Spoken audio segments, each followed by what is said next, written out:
Symbiosis, as Solat said, is a relationship of mutual benefit, and it is common across nature.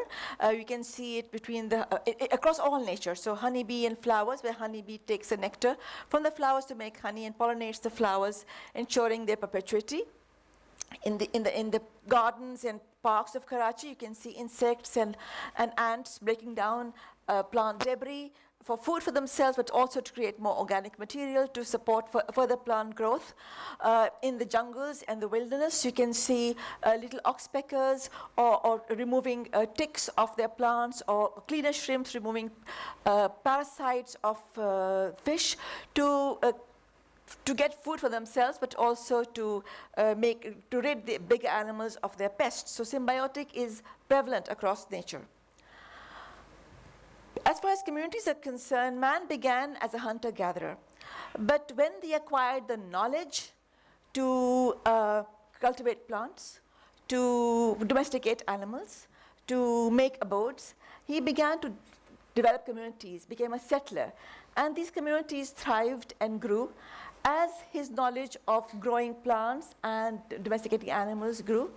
But also, they grew further as he learned further, acquired new knowledge. For example, his knowledge to make pots, make implements or farm implements or farm tools. And as this knowledge grew, it is further added to the community.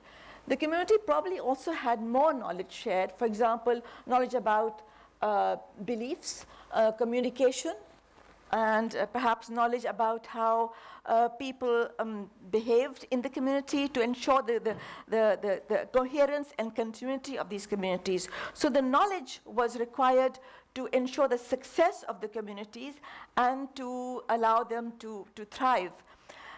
Additionally, when they acquired knowledge to make things like little pots or tool implements, then these probably added to the community's strength. And with time, this knowledge grew. And so this community that made pots grew into further little communities of potters or of tool makers or of builders. So within the larger community, he developed these so-called professional communities. And these professional communities contributed to the larger community. So knowledge is contributing to the growth of the community. And this pyramid is from a much later time, ancient Egyptians. But again, you can see that the professional communities contributed very much to the whole larger community. So farmers and herders developed food, crops and animals. And then there were artisans, maybe jewelers, maybe instrument makers, maybe cloth makers, merchants, scribes, priests and nobles had different knowledge. So the combination of knowledge all contributed to the community as large. But it isn't just professional knowledge, it's also social, cultural, and geographical knowledge. Karachi is a very large cosmopolitan city. It has representation from across Pakistan and also from other parts of the subcontinent that came across in partition time. And when people come from the rural areas to Karachi, they acquire knowledge about the Karachi community. They will learn how to live in Karachi. So they will acquire knowledge, and that will help them survive. And as you grow from part to part of the city, you will see people living in different communities, and they have different ways of living. Some are more isolated, some are more interactive with each other. So different communities, and when we move to these communities, we acquire the knowledge of how to live within the community. So knowledge helps us adapt to the community and settle within those communities. Karachi has people from KP, from Balochistan, from Sindh, and from other parts of subcontinent, and they all bring their old community knowledge with them. While they're adapting to Karachi and learning new knowledge, they still retain their old knowledge and they cling to it. So communities have their own way of dressing. They teach their kids how to behave, how to dress, how to treat elders, how to eat. When a new bride goes into a house, the mother-in-law tells her, "Hamare yahan ye hota hai."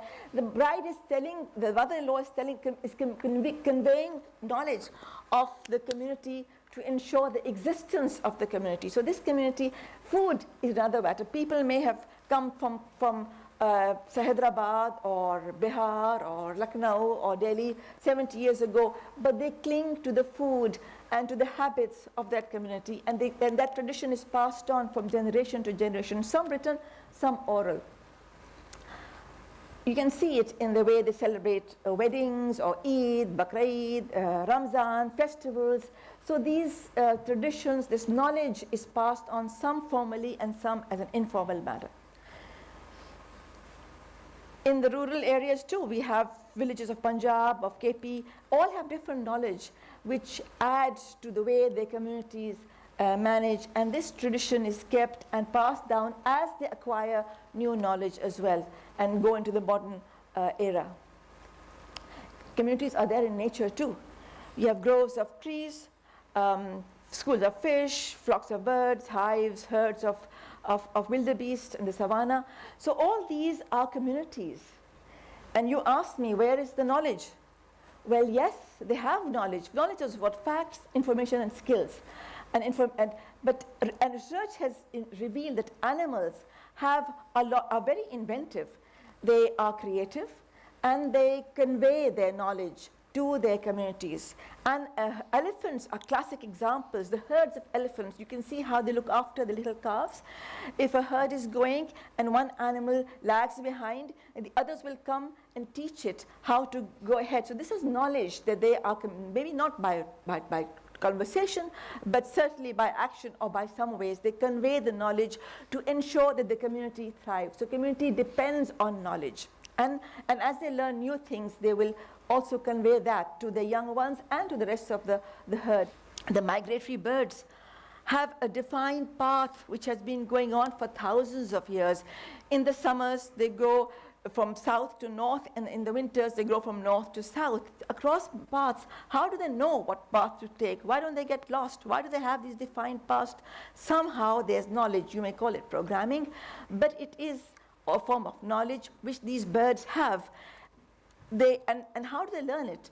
Perhaps when the young ones go with the older bird flocks, they learn the path, but somehow that knowledge is conveyed to them and they retain it, and it helps their survival. And when they fly, you see they fly in a V formation with the leader bird, and the rest, which is not only dynamically good, but also protects the birds in between. The leader gets tired, they go back, another one takes for. So this tradition, this knowledge is there to help the community of birds survive, and they have survived successfully until man interferes and does otherwise. Plants. Now, do plants have communities? Yes, plants have communities. Plants communicate as well. In the forests, it has been shown that the root system links plants together. Not only that, but in the early part of the century, the scientists from University of British Columbia showed that plants, together with a fungus, mycorrhizal fungus, which has a symbiotic relationship in the roots, so the roots and the fungus together make a kind of underground internet, an underground network of communication channels. And what are these communications channels used for? Well, you have in the forest one large plant. Out of the sun, it can have good photosynthesis, make a lot of food. But then there are some smaller trees struggling. So the mother plant or the senior plant will communicate food will send food through its root and through these fungi to the struggling trees in its community, and share food to help the other plants and the struggling plants grow. Not only that, but when there's a threat, when the plants are attacked, for example, by a pest like aphids, so the trees will secrete chemicals, pheromones, to warn the other trees that, look, there's a threat coming. And these pheromones go through the air, but also through these roots, communicated to the other plants in that area. Now, the plants communicate to look after each other, to warn each other, but sometimes they also communicate that, look, don't come near me, this is my area. Some plants want to be alone. So we have this example of this manzanita tree, and they do something called allelopathy. So they create chemicals in the ground which tells other plants, don't grow near me, I want to be alone, I'm a loner. And this is not just manzanita, but the eucalyptus trees. If you go around, you can see eucalyptus trees, nothing grows around them. The black walnut if you see the tree is gorgeous, wonderful tree, but nothing around its trunk, because they secrete chemicals. They want to be alone. So this is a form of information, a form of knowledge which they're communicating to their colleagues, if you will. Now, I'm a physician, but I'm also a microbiologist, and I do a lot of work on bacteria. And this is a picture of the Yellowstone Park, beautiful with yellow and orange colors. But this is sheets of bacteria covered in something called biofilm.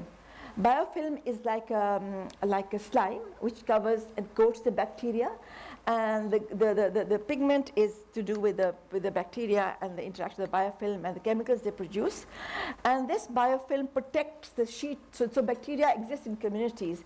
You can also see this is more beautiful, but a less beautiful version is the plaques that we have on our teeth. They too are bacteria with biofilm coating. You can brush it off, but they will form again because bacteria grow very fast.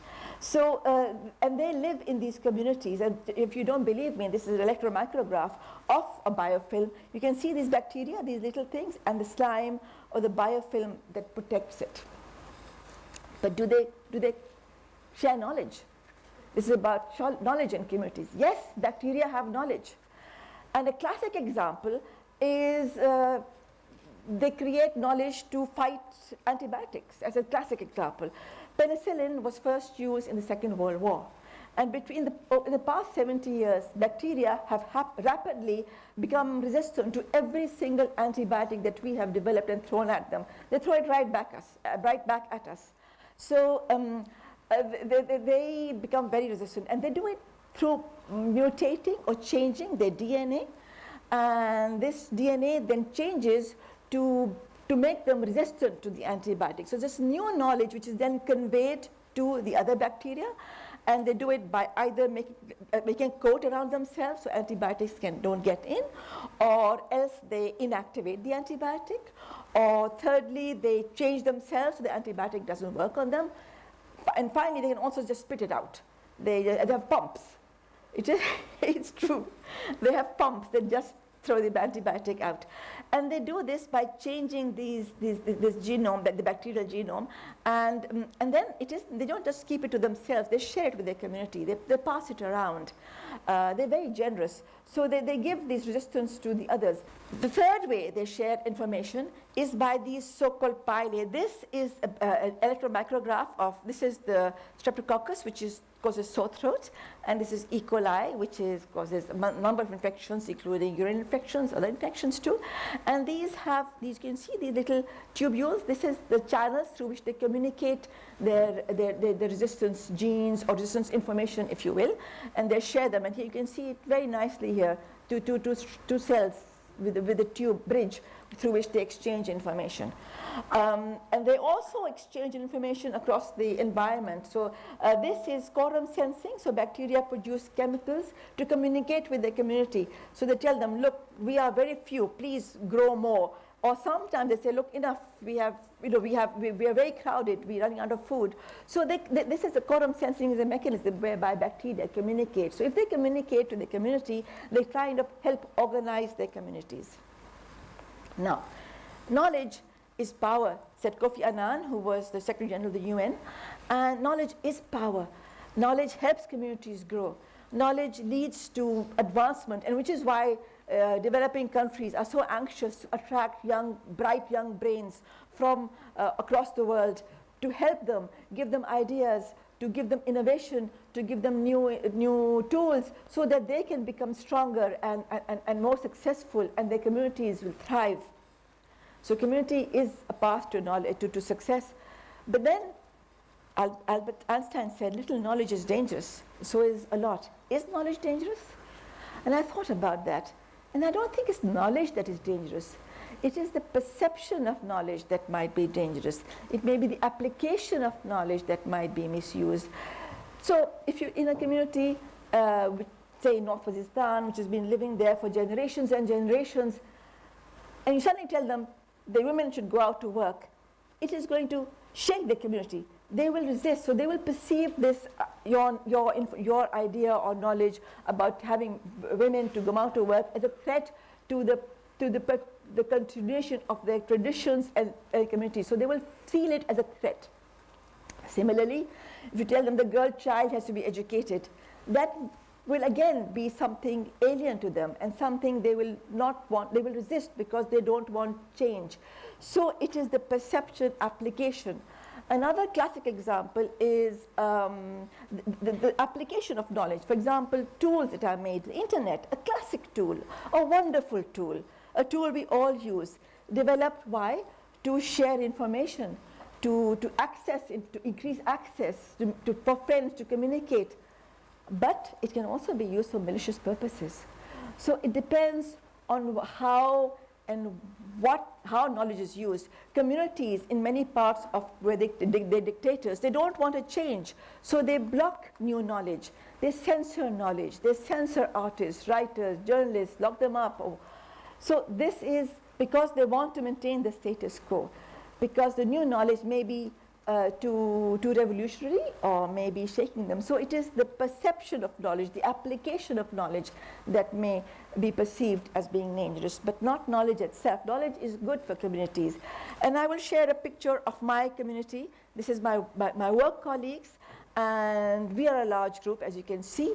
We are teachers, we are students, we are professionals, we are doctors, we are technical people, we are colleagues, and we share knowledge. So we share knowledge formally through technical information, through training.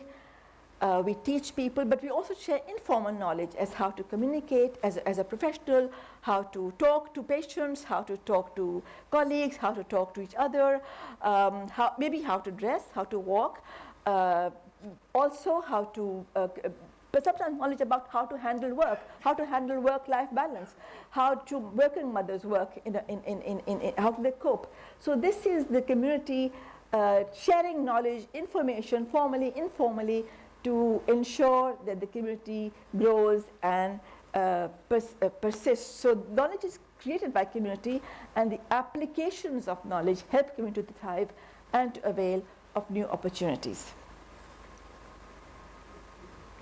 So, thank you.